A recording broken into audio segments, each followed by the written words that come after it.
Pastikan Anda tekan tombol like dan subscribe, aktifkan loncengnya.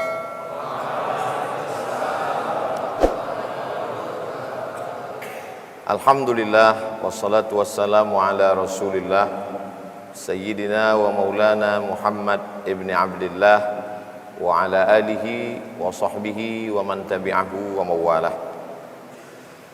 Subhanaka la ilma lana illa ma 'allamtana innaka antal alimul hakim. Rabbi shrah li sadri wa yassir li amri wa hlul 'uqdatam min lisani yafqahu qawli. Al-asatiz al-qurama at-tullab al-a'izza, asa an yakuna hadha al-liqa' liqa'an tayyiban mubarakan fih. Yasurruni an akuna ma'akum fi hadhihi al-munasabah an-nafisah an-nadirah tashilan li wa tafhiman lakum. Sa'atakallamu bil lughatil Indonesia. Dalam perjalanan dari Hotel Darussalam dengan Kiai Ma'ruf tadi, kata Kiai, ini di sebelah kanan adalah karantina. Jadi dalam bayangan saya sedang berhadapan dengan dua kemungkinan. Pertama, orang yang baru keluar dari luar negeri. Yang kedua, orang yang sedang kena COVID. Tapi ternyata yang dimaksud karantina adalah bahwa ada mahasiswa-mahasiswa yang sedang fokus untuk menulis skripsi, tesis ataupun disertasi. Jadi memang sekarang kita lagi sulit untuk fokus. Supaya fokus maka di karantina. Boleh jadi COVID ini dikirim Allah supaya kita lebih fokus.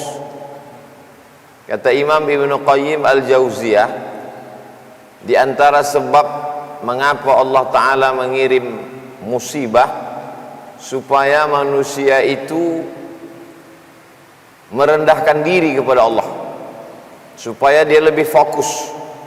Karena kalau tidak, dengan segala kemuliaan, kehormatan, jabatan, harta, kedudukan, popularitas, manusia ini menjadi lupa kepada Allah Subhanahu wa ta'ala.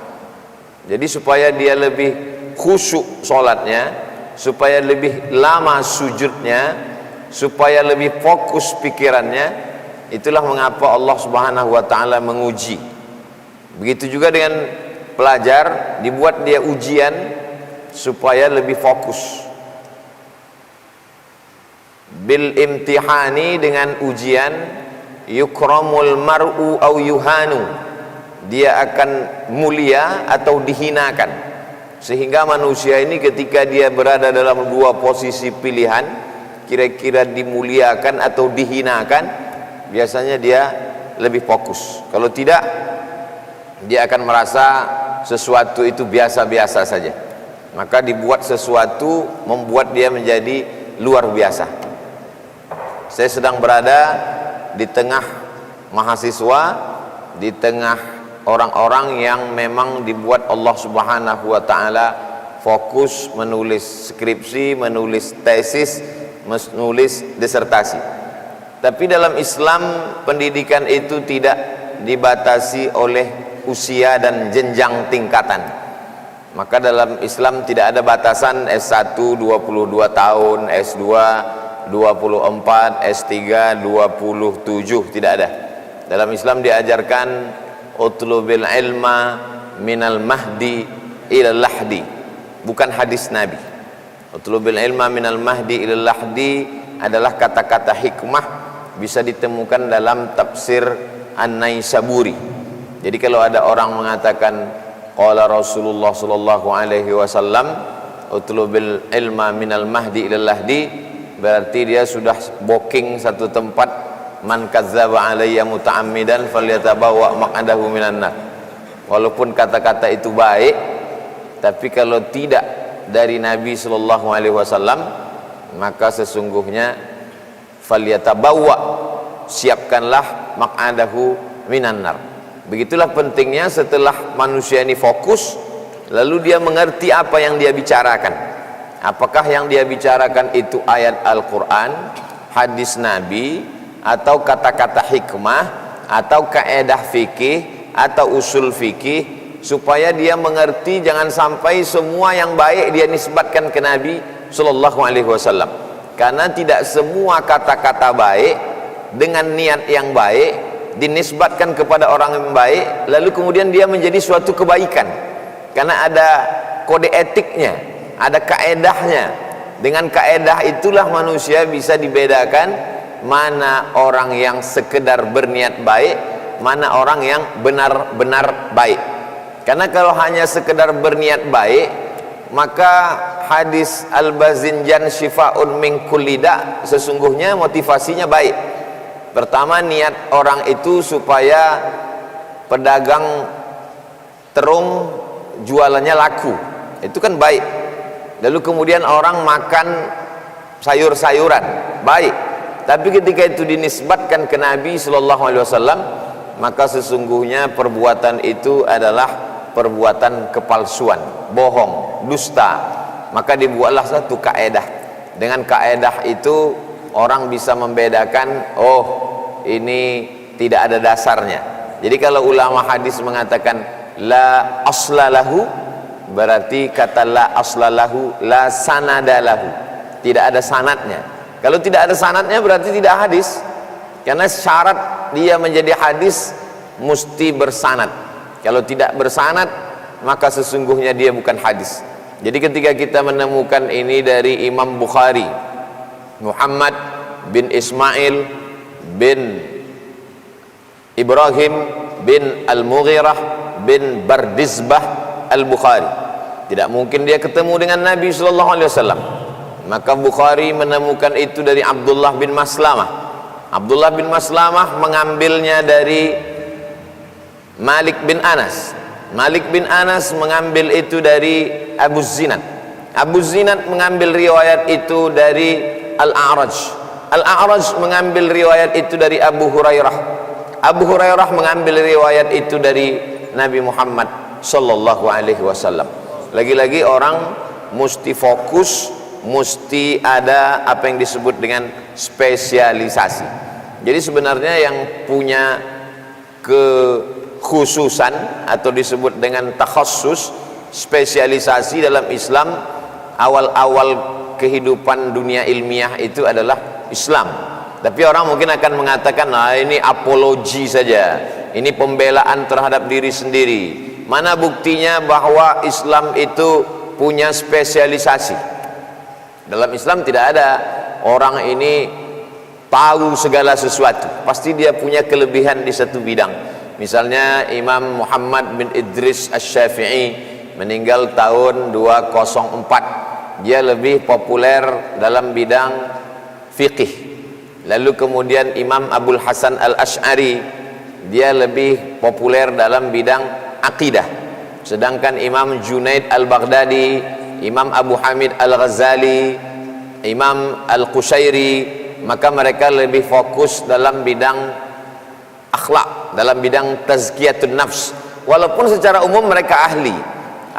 Imam Syafi'i ahli juga dalam bidang akidah, ahli juga dalam bidang tazkiyatun nafs, dalam bidang ilmu suluk, ilmu perilaku perbuatan. Tapi dia punya spesialisasi. Tidak ada manusia yang mengetahui segala sesuatu. Yang mengetahui segala sesuatu adalah Allah, wa huwa ala kulli syai'in qadir. Jadi kalau ada manusia mengatakan tahu segala sesuatu, maka muncul istilah man takallama fi ghairi fannihi ata bil ajaib. Siapa yang bicara bukan pada bidangnya, maka ngomongnya ajaib-ajaib. Muncul ajaib-ajaib yang tidak pernah dibicarakan orang lain. Begitulah pentingnya ikhtisas, spesialisasi, karena keterbatasan manusia. Hari ini kita melihat dalam dunia medis kedokteran ada orang yang spesialis, ada dokter umum. Nanti di dokter umum ini dia kuliah lagi, kemudian spesialis di bidang tulang, spesialis obgyn kandungan, spesialis dalam bidang penyakit kulit dan kelamin, spesialis jantung, spesialis macam-macam. Nah, ini sesungguhnya ilmu ini, ilmu fokus dalam bidang suatu ilmu adalah ajaran dari Islam. Karena kata Nabi, innallaha yuhibbu, Allah suka kepada seorang hamba kalau dia menekuni sesuatu atqanahu, itqan, spesialis, profesional, tidak sekedar cicip-cicip. Jadi kalau memang menekuni bidang hukum Islam, ya tekuni betul dari mulai dasar fikih Syafi'i dulu, dari awal mulai matan takrib, setelah matan takrib kemudian naik ke Fathul Qarib, dari Fathul Qarib naik lagi sampai ke I'anatul Talibin, dari I'anah lalu kemudian mazhab Syafi'i ini direvisi oleh Imam Nawawi, meninggal tahun 676. Maka Imam Nawawi 676 dari Imam Syafi'i 204 ke 676 lebih kurang 400 tahun. Tentunya fikih Syafi'i itu besar sekali, semua orang bisa berbicara menurut dia, qala fulan wa qala fulan. Datang Imam Syafi'i, datang Imam Nawawi, dia revisi mazhab ini. Maka kalau kita mau mencari mazhab Syafi'i lengkap dengan kaedahnya, lengkap dengan dalil-dalilnya, dengan perkembangan zaman yang luar biasa, kita tidak membuka kitab karena kitab adalah Imam Syafi'i dengan riwayat murid-muridnya, Imam Rabi' Imam Al-Muzani, Imam Al-Buaiti, periwayat dari Imam Syafi'i. Tapi kalau kita mau mazhab Syafi'i yang utuh dengan imam-imamnya, maka sesungguhnya kitab-kitab Imam Nawawi yang terangkum dalam kitab Al-Majmu' Syarah Muhadzab atau kitab Raudatul Talibin wa Umdatul Muftin. Setelah matang dalam mazhab Syafi'i ini, barulah kemudian kita belajar mazhab yang lain, mazhab Abu Hanifah, Imam Hanafi yang lebih dikenal dengan kecenderungannya ahlur ra'yi, kaum rasionalitas, atau kemudian selanjutnya mazhab yang lebih mengedepankan pada asar atau hadis, yaitu mazhab Imam Malik bin Anas, meninggal tahun 179 Hijrah. Lalu kemudian kedua aliran yang bertolak belakang, madrasah ahli hadis Madinah Imam Malik, madrasah ahli ra'yi Kufah Imam Hanafi. Kedua aliran ini dikombinasikan oleh Imam Syafi'i, karena Imam Syafi'i menguasai dua aliran ahli hadis. Dia digelar dengan Nasirus Sunnah, dia juga adalah pakar dalam bidang ahlur ra'yi, karena usul fiqih itu mesin pembuat hukum, halal, haram, makruh, mubah, sunat, sunan muakkad, itu produknya. Prosesnya bagaimana dia bisa menjadi halal, bagaimana dia bisa menjadi makruh, bagaimana dia bisa menjadi sunat. Mesin pencetaknya usul fiqih. Kitab yang paling tua ditulis oleh Imam Muhammad bin Idris Asy-Syafi'i. Dia panggil muridnya namanya Rabi' Al-Muradi, wahai Rabi', ta'al. Lalu kemudian Rabi' menuliskan imla yang diimlakan oleh Imam Syafi'i, uktub ma kharaja minhu, tulis semua yang keluar dari mulutku. Lalu kemudian Imam Rabi' Al-Muradi menulis Ar-Risalah, aku akan menuliskan risalah, tulislah wahai Rabi'. Imam Rabi' menulis Ar-Risalah itu, jadilah kitab Ar-Risalah, 300 halaman lebih kurang dalam bentuk edisi cetak, diungkapkan Imam Syafi'i, ditulis langsung oleh Imam Rabi' Al-Muradi, tanpa melihat Al-Quran, tanpa melihat hadis, tanpa melihat, semuanya adalah ilham yang diberikan Allah karena kecerdasan Imam Syafi'i. Lalu kemudian datang Imam Ahmad bin Hanbal, meninggal tahun 241 Hijrah, dengan kitab fikihnya Al-Musnad, yang merupakan kitab hadis terbesar. Satu riwayat menyebut 30.000, yang satu lagi menyebut 40.000. Kedua riwayat ini tidak perlu dipertentangkan karena cara menghitungnya. Yang satu menghitungnya lewat hadis-hadis yang potongan tengahnya dia hitung juga, yang satu lagi dia hitung dengan cara yang lain, tapi berkisar antara 40 sampai 30.000. Maka dua madrasah ini berkembang, lalu kemudian menjadi 4 mazhab besar. Walaupun sebenarnya mazhab fikih itu banyak sekali. Ada mazhab Ibnu Abi Layla, ada mazhab Sufyan Ats-Tsauri, ada mazhab Sufyan Ibnu Uyainah, ada mazhab Imam Al-Auza'i, ada mazhab Imam Al-Laits bin Sa'ad. Bahkan dikatakan Imam Laits itu lebih faqih daripada Imam Malik. Kana Al-Laits afqah min Malik. Imam Laits bin Sa'ad lebih faqih daripada Imam Malik bin Anas. Tapi kalau kita lihat, dia tidak masuk dalam 4 mazhab. Yang kita tahu paling tua Abu Hanifah, nomor 2 Malik bin Anas, nomor 3 Muhammad bin Idris Asy-Syafi'i, nomor 4 Imam Ahmad bin Hambal. Imam Lais tidak masuk, padahal dia lebih faqih. Ternyata kefaqihan tidak menopang bertahannya suatu mazhab. Kenapa Imam Malik lebih bertahan daripada Imam Lais? Karena Imam Malik punya murid-murid yang menuliskan karya, sehingga Muwatta itu riwayatnya lebih kurang 14 riwayat yang menuliskan, membukukan Muwatta dari Imam Malik. Imam Malik berkata kepada murid-muridnya, aradtu kitabi hadza ala sab'ina min fuqaha'il Madinah. Aku sudah presentasikan kitab Muwatta ini kepada 70 dari ahli fikih Madinah. Kulluhum wata'uni fasammaituhu Muwatta'a. Semuanya setuju dengan isi kitab ini, maka kunamakan kitab ini Muwatta. Seolah-olah dia berkata, kulluhum wafaquni fasammaituhu Muwafaqah. Semuanya setuju dengan isi buku ini. Berbeda dengan orang sekarang, dia tulis, dia copy, dia pas, dia edit, dia cetak, dia jual, dia akui sendiri. Sedangkan Imam Malik tidak demikian. Dia presentasikan dulu.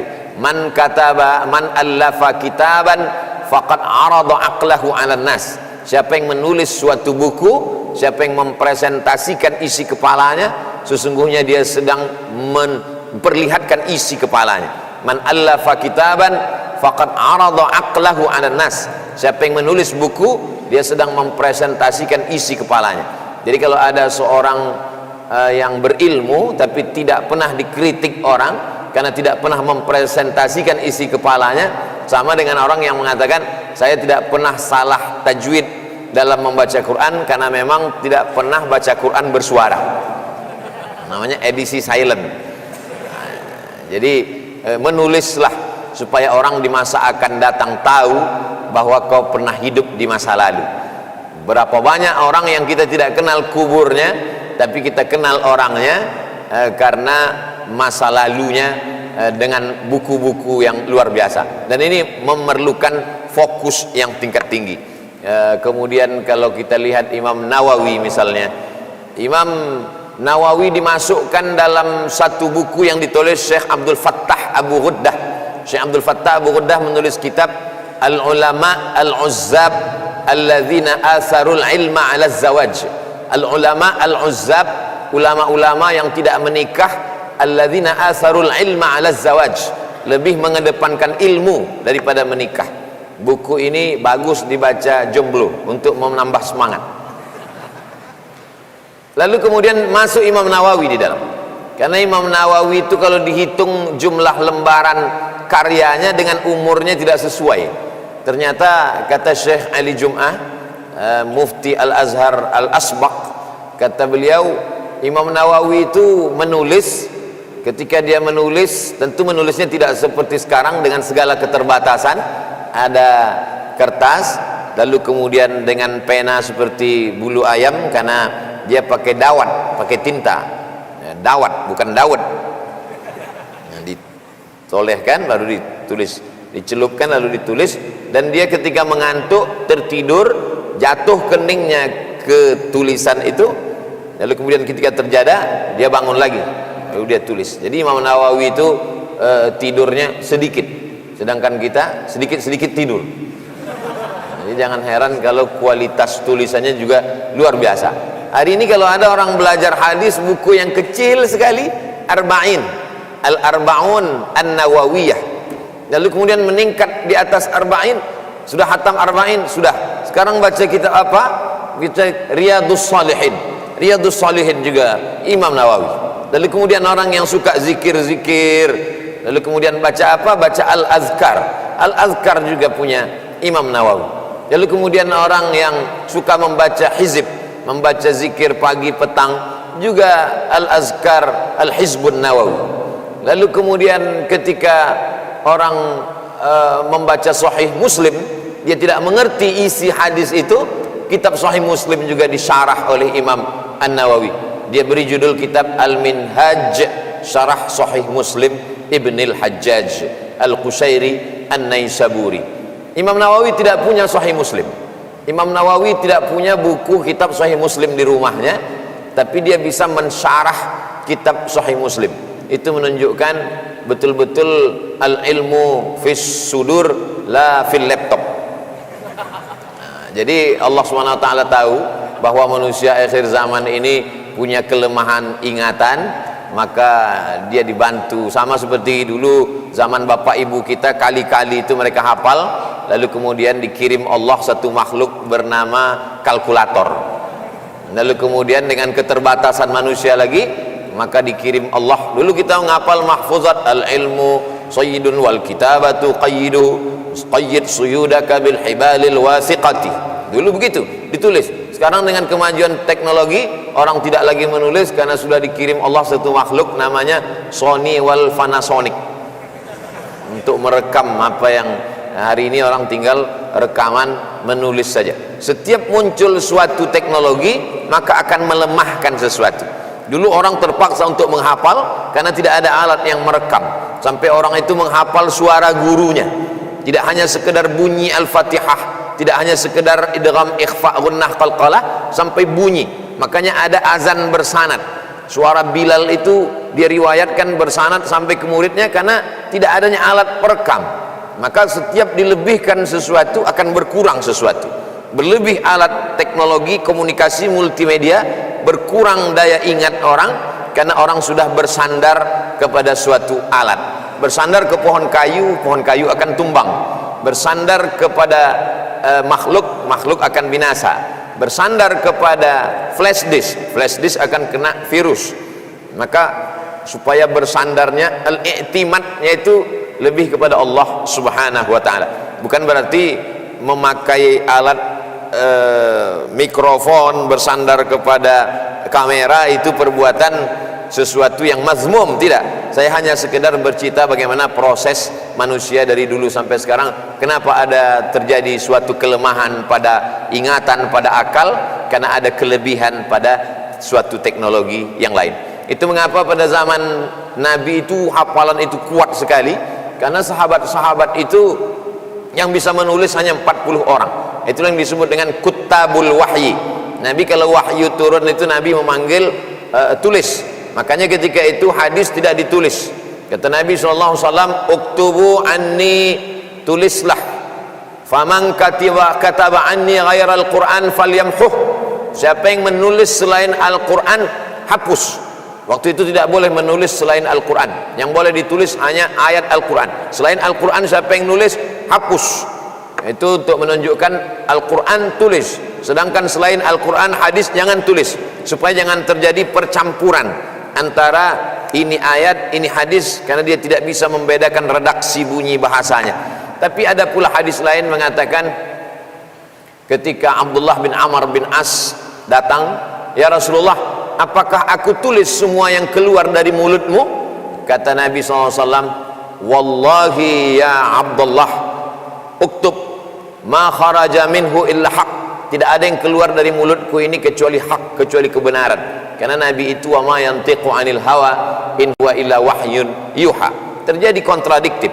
Satu hadis mengatakan Nabi melarang menulis, sementara dalam hadis Abdullah bin Amr bin As Nabi sendiri menyuruh menulis.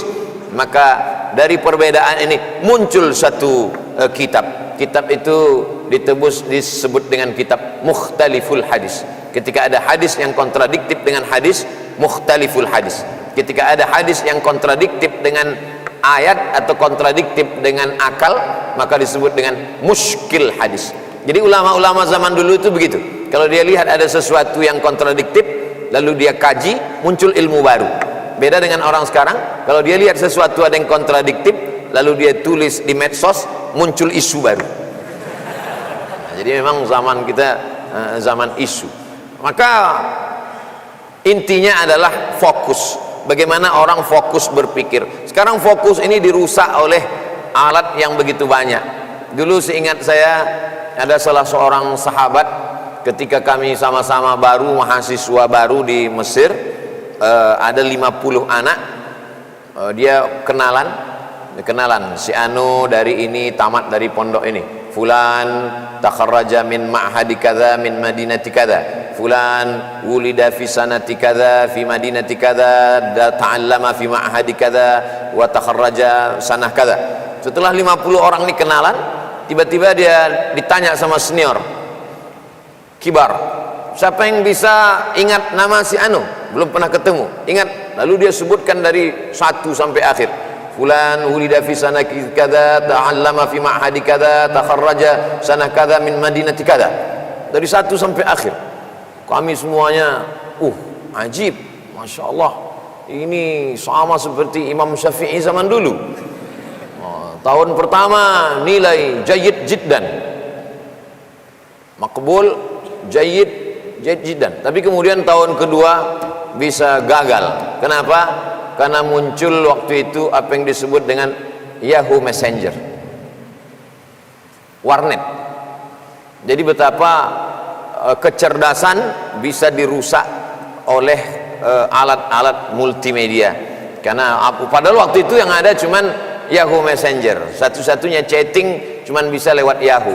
Belum ada Facebook, belum ada YouTube, belum ada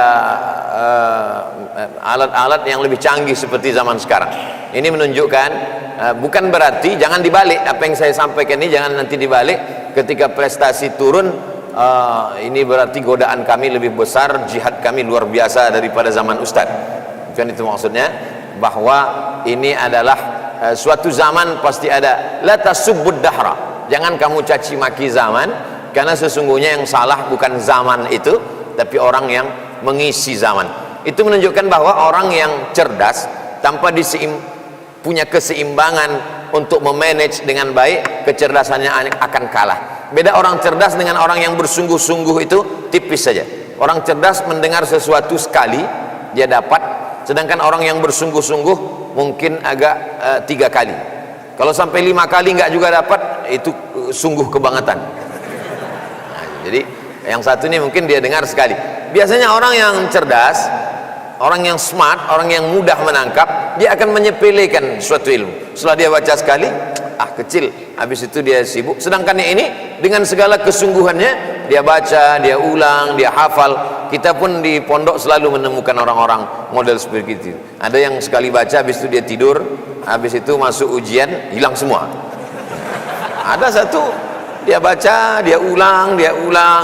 Ada yang sekali baca dengan suara pelan, tapi ada yang perlu menjerit-jerit di tengah lapangan. Man jada wajada, man sara ala darbi wasala, man sabara zafira.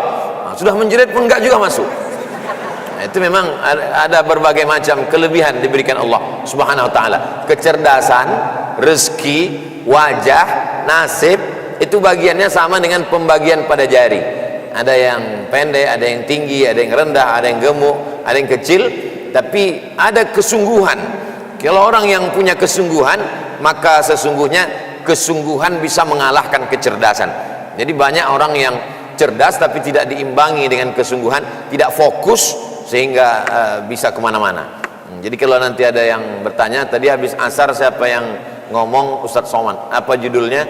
Itulah, saya pun nggak fokus melihat Ustadz. Judulnya fokus, karena kita tadi berawal dari fokus. Kenapa orang perlu dikarantina supaya dia fokus?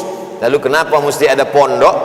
Zaman sekarang tidak ada yang bisa menyelamatkan manusia dalam proses pendidikan kecuali pondok pesantren. Karena manusia dewasa pun hari ini tidak fokus.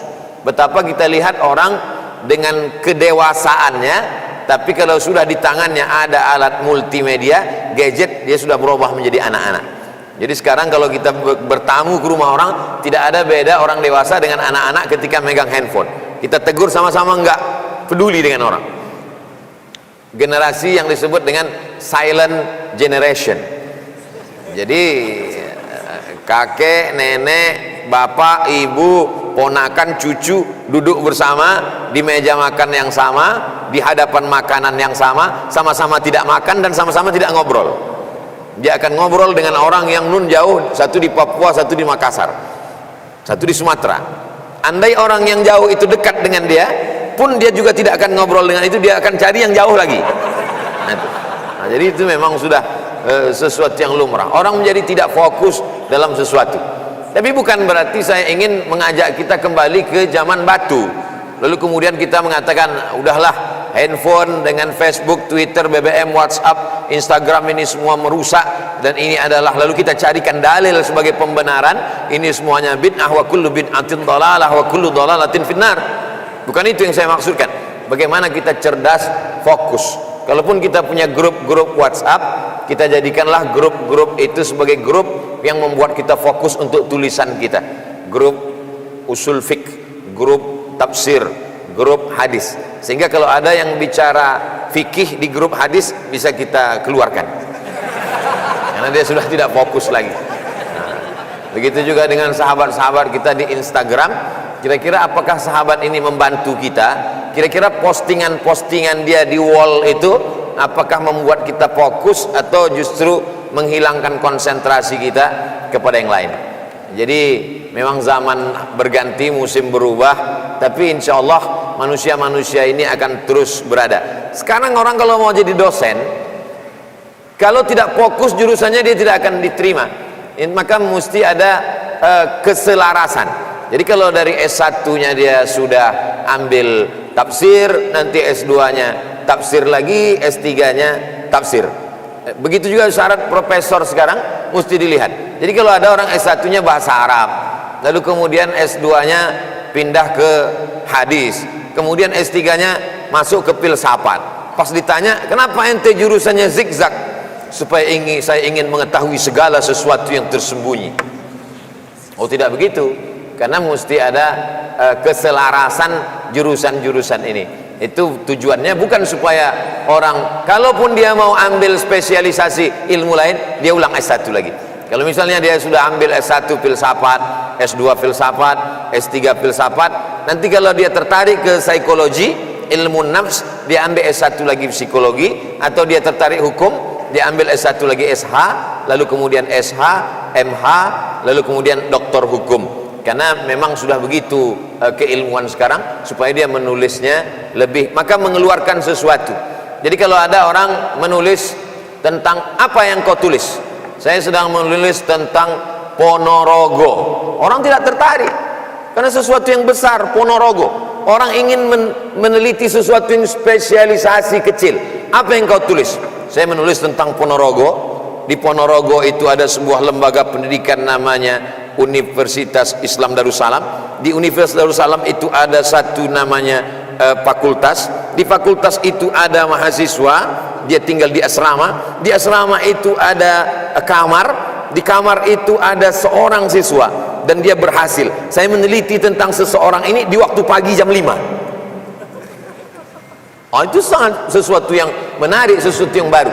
Dalam dunia kedokteran misalnya, apa yang kamu sedang tulis? Saya menulis tentang kesehatan masyarakat umum. Tapi begitu dia tulis kesehatan masyarakat di suatu daerah, di suatu tempat, ada kebiasaan mereka untuk minum obat herbal. Herbal ini dari satu pohon tertentu, pohon ini menghasilkan sesuatu yang luar biasa, maka fokus spesialisasi takhassus inilah akan yang mengeluarkan ijtihad baru. Saya tidak bicara dalam satu keilmuan agama misalnya, tidak, dalam apapun, dalam psikologi, dalam ilmu sosial, dalam antropologi, dalam bidang agama, dalam bidang bahasa Arab.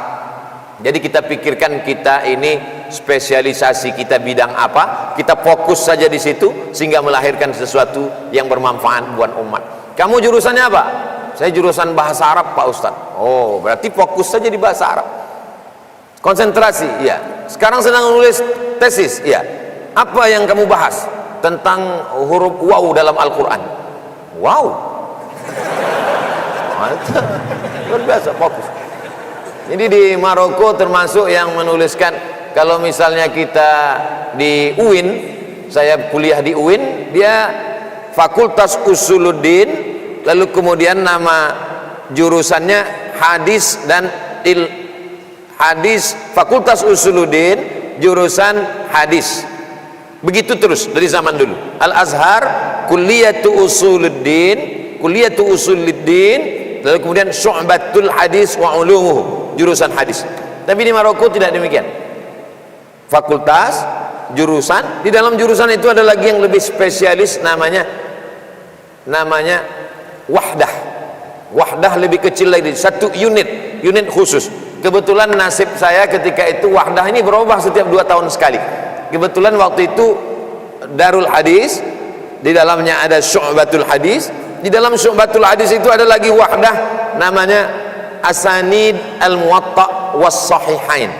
Jadi dia tidak boleh tulis yang lain. Sanad Muwatta, Sahihain, Sahih Bukhari dan Sahih Muslim. Lalu kemudian setelah selesai materi, saya cari Sahih Muwatta, Sahih Bukhari, Sahih Muslim, tidak dapat tulisan. Lalu saya dapat terinspirasi ingin menulis Al-Ahadits fi Marahlabid lil Syekh Nawawi Al-Bantani, dirasah wa takhrij. Hadis-hadis yang terdapat dalam kitab tafsir Marahlabid, pengumpulan dan kajian. Kata ketua jurusan Abdul Somad, mohon maaf, jurusan ini hanya membuat 3 Asanidul Muwatta, Sahih Bukhari dan Sahih Muslim. Adapun ada Marahlabid di Indonesia sudah keluar dari 3, jadi tidak bisa lagi. Jadi saya waktu itu sampai 3 bulan tak dapat judul, tema, judul besar. Lalu kemudian ada salah seorang teman saya namanya Abdul Ilah dari Libya. Lalu saya tanya, dia senior di atas, Abdul Ilah mungkin tusaidni ala ra'si wal ain ya Abdul Samad, apa yang bisa saya bantu? Nama jurusan saya Asanidul Muwatta was Sahihain, Sahih Bukhari dan Sahih Muslim. Kasih saya satu judul biar supaya bisa saya teruskan menulis tesis. Kata beliau, ya Abdul Samad, ammal Muwatta faqad ta'allama wa ta'ammaqa wa tabahhara fil Muwatta. Imam Ibnu Abdul Bar menulis kitab judulnya At-Tamhid lima fil Muwatta minal ma'ani wal asanid. At-Tamhid lima fil Muwatta minal ma'ani wal asanid. Semua ma'ani dan sanad-sanad dalam Muwatta, sanad-sanad yang putus-putus dalam Muwatta sudah disambungkan oleh Imam Ibnu Abdul Bar, dan dia sudah mengkaji Muwatta ini 40 tahun. La yabqa laka syai' min Muwatta. Tak ada yang tersisa lagi Abdul Somad, sudah selesai. Kalau begitu Sahih Bukhari, saya bilang, Sahih Bukhari sudah dikaji oleh Al-Imam Al-Jalil Khatimatul Huffaz Al-Hafiz Ibnu Hajar Al-Asqalani dalam kitab Fathul Bari, syarah Sahih Al-Bukhari. Ada lagi satu syarah namanya Badruddin Al-Aini. Ada lagi satu syarah namanya Syarah Al-Qastullani. Badruddin Al-Aini, Ibnu Hajar Al-Asqalani, lalu kemudian Al-Qastullani sudah menghabiskan 7.275 hadis dalam Sahih Bukhari. La yabqa laka syai'. Bagaimana dengan Muslim? Ammal Muslimu faqad syarahahu Al-Imam An-Nawawi dalam kitab Al-Minhaj, syarah Sahih Muslim Ibn Al-Hajjaj, hatta la yatazawwaj. Jadi kalau gitu apalagi yang perlu saya tulis? La yabqa laka syai' hatta al-alif hatta al-waw hatta al-ba hatta al-fa. Tak ada lagi yang bisa ente tulis. Sampai akhirnya di tengah keputusasaan itu, putus asa karena beasiswa sudah putus, anak pun fokus karantina, duduk di maktabah, hanya di asrama, maktabah, pulang asrama, maktabah, pulang, begitu terus. Pas lagi buka kitab, ternyata ada satu makhtut. Kitab ini terbagi 2, satu matbu' yang dicetak, satu lagi makhtut, tulisan tangan, manuskrip. Ternyata ada manuskrip tua, judulnya Rijalus Sahihain alladzina dha'afahumun Nasa'i. Ada periwayat-periwayat dalam kitab Sahih Muslim, Sahih Bukhari, Sahih Muslim yang didhaifkan oleh Imam Nasai. Imam Nasai dalam ilmu jarah wa ta'dil terkenal dengan mutasyaddidin, orangnya syadid, orangnya ketat. Lalu kemudian tapi manuskrip itu hilang, tidak tahu di mana rimbanya, hilang, tapi judulnya ada. Lalu kemudian saya tulis menjadi saya kembangkan, saya tulis judulnya Rijalul Muwatta was Sahihain alladzina dha'afahumun Nasa'i fi kitabid du'afa wal matrukin jam'an wa dirasah. Rawi Muwatta, rawi Bukhari, rawi Muslim yang didhaifkan oleh Imam Nasa'i dalam satu kitab berjudul Ad-Du'afa wal Matrukin. Lalu kemudian saya majukan ke Syekhul Hadis di Darul Hadis, diterima dan jadi 300 halaman. 300 halaman setelah disidangkan, dimunaqasyahkan, selesai, pulang ke Indonesia membawa ijazah LC, MA, menulis tesis dalam bidang hadis, sudah dimunaqashahkan di depan para profesor, ikut tes CPNS, tidak lulus. Karena memang setelah pulang ke Indonesia ada satu fokus lagi, tidak hanya sekedar fokus keilmuan, ada fokus at-takrib namanya, yaitu fokus pendekatan. Jadi hidup ini memang perlu fokus. Tujuan saya bercerita ini bukan supaya adik-adik lalu kemudian takut dan lemah, bukan, maksudnya supaya lebih fokus, karena memang hidup ini fokus. Setelah fokus untuk menyelesaikan studi, fokus bagaimana kita pulang berinteraksi sosial, mencari kerja pengabdian, fokus untuk mencari istri. Istri ini pun kalau kita fokus, kita istikharahnya bisa macam-macam. Dipejamkan mata, nampak Aisyah, nampak Khadijah, nampak yang lain. Nah, itu dia mesti fokus juga. Nah, kalau banyak orang yang tidak menikah, kita ditanya sama kiai, kamu kenapa belum menikah? Belum fokus, kiai. Istikharahnya masih bercabang-cabang. Nah, jadi makanya kita mesti selalu memikirkan, ibarat memanah, hadafnya itu mesti jelas, maka dibuat dia berwarna-warni. Ada ring 1 lingkaran, ada lingkaran 2 hitam, lingkaran 3 putih, lingkaran tepat di tengah merah, supaya apa? Supaya mata kita untuk senantiasa fokus dalam bidang apapun yang kita geluti. Maka kita mesti fokus, akhirnya kita akan mengeluarkan sesuatu yang luar biasa. Kalau kita hanya menghasilkan sesuatu yang biasa-biasa saja, maka respon orang juga akan menjadi biasa-biasa. Biasanya sesuatu luar biasa itu karena 3. Yang pertama karena nasab, yang kedua karena prestasi, yang ketiga karena sensasi. Ada orang yang menjadi luar biasa karena nasabnya, misalnya anak ulama, anak kiai, anak orang kaya. Nah, orang-orang seperti ini diuntungkan, dan kita tidak boleh hasad dengan mereka lalu kita santet mati dia, tidak. Ya, karena ini mula takdir. Itu kembali kepada beriman kepada takdir baik dan takdir buruk. Kita tidak boleh hasad kepada orang, anak ulama, anak orang kaya, anak pejabat. Nah, tidak boleh. Kenapa? Karena itu sudah takdir dia. Jadi ketika pembahasan antu'mina billah wa malaikatihi wa kutubihi wa rusulihi antu'mina billah wa malaikatihi wa kutubihi wa rusulihi wal yawmil akhir wa biqadri khairihi wa syarrihi. Contohnya takdir baik dia, takdir buruk kita. Fokus. Lalu kemudian ada yang kedua adalah prestasi. Dia bukan anak orang kaya, bukan anak ulama, bukan anak pejabat, tapi prestasinya luar biasa. Ini masih positif. Tapi yang zaman sekarang ada yang mengalahkan ini. Yang nomor 3 adalah sensasi. Jadi zaman sekarang ada orang secara nasab dia biasa saja, prestasinya pun biasa, tapi menjadi dikenal orang karena aksi-aksinya yang luar biasa. Ini pun ditulis orang dari sejak zaman dulu. Itu yang disebut dengan khalif tu'raf. Kalau kamu semua orang mengarah ke sana, kamu akan lawan arus ini, kamu pun akan tu'raf. Nah, dalam ungkapan lain, bul ala zamzam fatu'raf. Kencingilah air zam-zam maka kamu akan terkenal. Nah, dan sekarang orang sedang berlomba-lomba. Banyak sekali orang viral, punya akun medsos, punya macam-macam dengan bukan prestasi tapi sensasi-sensasi yang penuh dengan aksi yang na'udzubillah. Saya yakin kita tidak bagian dari ini, karena yang kita inginkan adalah sesuatu yang positif, karena ini yang akan kita tinggalkan. Orang yang berhasil karena sensasi, dia akan hilang di telan zaman. Kalaupun muncul, dia hanya sebagai contoh dari orang jelek, orang jahat saja. Orang kaya penuh dengan sensasi, Qarun. Penguasa penuh dengan sensasi, Fir'aun. Orang pintar penuh dengan sensasi, Haman. Bahkan dia di satu perahu, inna fir'auna wa hamana wa junudahu ma kanu khati'in.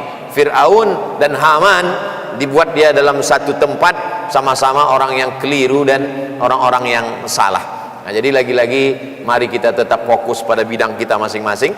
Saya tidak ingin mengajak adik-adik untuk fokus ke bidang yang saya pribadi, tidak. Fokuslah sesuai dengan bidang masing-masing. Kalau kita punya kecenderungan untuk menulis, maka menulis. Kalau punya kecenderungan untuk speaking, berbicara, public speaking, maka dua-duanya sampaikan. Ada orang yang dua-duanya baik, nulisnya baik, ngomongnya juga baik. Nah, ini bagus. Ada orang yang nulisnya baik tapi ngomong terbata-bata, masih bisa tertolong dengan tulisan. Ada juga orang yang nulisnya tidak bagus tapi ngomongnya lancar, masih tertolong. Tapi kalau ngomong tidak, nulis juga tidak, kalau ada orang meninggal ikut aja.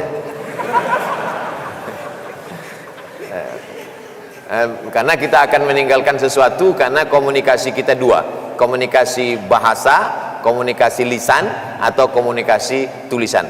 Dan sekarang itu bisa kita latih, antar komunitas kita saja, satu asrama atau satu angkatan bisa buat nama. Kalau dulu ada musabaqah qiraatul kutub atau musabaqah tilawatil Quran, sekarang kita buat sesuai bilisani qaumihi dengan zaman sekarang, namanya musabaqah vlog. Nah, jadi buat satu vlog, tema besarnya misalnya berbakti kepada orang tua. Lalu kemudian orang bebas bicara dalam 60 detik. Nah, nanti di situ kita akan kelihatan apakah dia mazhabnya adalah literalistik, hanya 60 detik bicara tentang berbakti kepada orang tua. Bahannya terserah. Nanti kita bisa melihat apakah dia termasuk aliran rasionalis atau aliran yang tertulis atau aliran bebas. Nanti kelihatan. Nah, coba kamu ngomong 60 detik bicara tentang orang tua. Wa qadara rabbuka alla ta'budu illa iyyahu wa bil walidayhi ihsana. Ya Rasulullah, man ahaqqun nas bi husni suhbati ummuka ilzam rijlaiha fasammal jannah. Habis 60 detik. Berarti ini aliran tekstualis. Lalu kemudian ada yang orang ngomong dalam 60 detik, tidak ada pakai ayat, tidak ada pakai hadis sama sekali. Kau lihat ada orang yang berjalan di atas muka bumi Allah, dia berjalan karena dia pernah dikandung 9 bulan 10 hari, 2 tahun disusukan, tidak ada pakai ayat, tidak ada pakai hadis sama sekali. Oh, berarti ini adalah aliran rasionalis. Ada yang satu lagi, tidak pakai dalil, tidak juga pakai rasional, dia hanya diam saja. Jadi tanya, ente mazhab apa ini? Saya ingin mengajak kalian semua berpikir seperti saya berpikir. Ketika aku berpikir, aku ada. Ketika tidak berpikir, diamku adalah zikir, gerakku adalah pikir. Nah, ini aliran baru lagi. Jadi kita pada dasarnya sebenarnya kita semua dalam berproses. Tidak ada orang yang final sampai. Saya pribadi pun masih dalam berproses. Awalnya kita hanyalah orang yang meniru. Karena sesungguhnya bahasa itu pun juga adalah meniru. Semua orang mengatakan bahwa ini adalah gelas, lalu kemudian kita pun meniru. Bapak kita mengatakan dulu, dia katakan ini gelas. Ibu kita mengatakan ini gelas. Lalu kemudian semua kita mengatakan ini adalah gelas. Lalu kita meniru, kita katakan ini gelas. Tidak ada yang punya bahasa lain. Sampai ke Mesir, lalu dia katakan kub. Lalu kita tidak bertahan dengan pendapat kita. Kita ikut orang banyak. Lalu kita katakan kub. Andai kita punya bahasa sendiri, maka sesungguhnya bahasa apapun itu adalah meniru. Maka buatlah sesuatu meniru yang baik, sehingga setelah kita mati dia tetap akan menjadi amal jariah. Itu yang dapat saya sampaikan pada kesempatan kali ini. Adik-adik tidak bisa simpulkan, karena saya yang menyampaikan pun tak bisa juga menyimpulkan apa yang saya sampaikan. Tapi insya Allah bagaimana kita lebih fokus pada bidang kita masing-masing. Aqulu qauli hadza astaghfirullah li wa lakum. Mudah-mudahan apa yang saya sampaikan ini bermanfaat buat diri saya pribadi, buat adik-adik, sahabat-sahabat semua. Tidak ada kelebihan saya hanya lebih tua dan suara saya lebih kuat, itu saja. Andai kita seumur, mungkin jadi kalau kita lihat ada orang, saya dulu begitu. Kalau saya lihat, saya ketemu dengan profesor, dengan doktor, dalam hati saya, kamu lebih dari saya karena kamu lebih duluan lahir. Andai kita lahirnya sama, belum tentu. Nah, gitu. Tapi saya tidak omongkan, dalam hati aja. Itu untuk memicu semangat kita.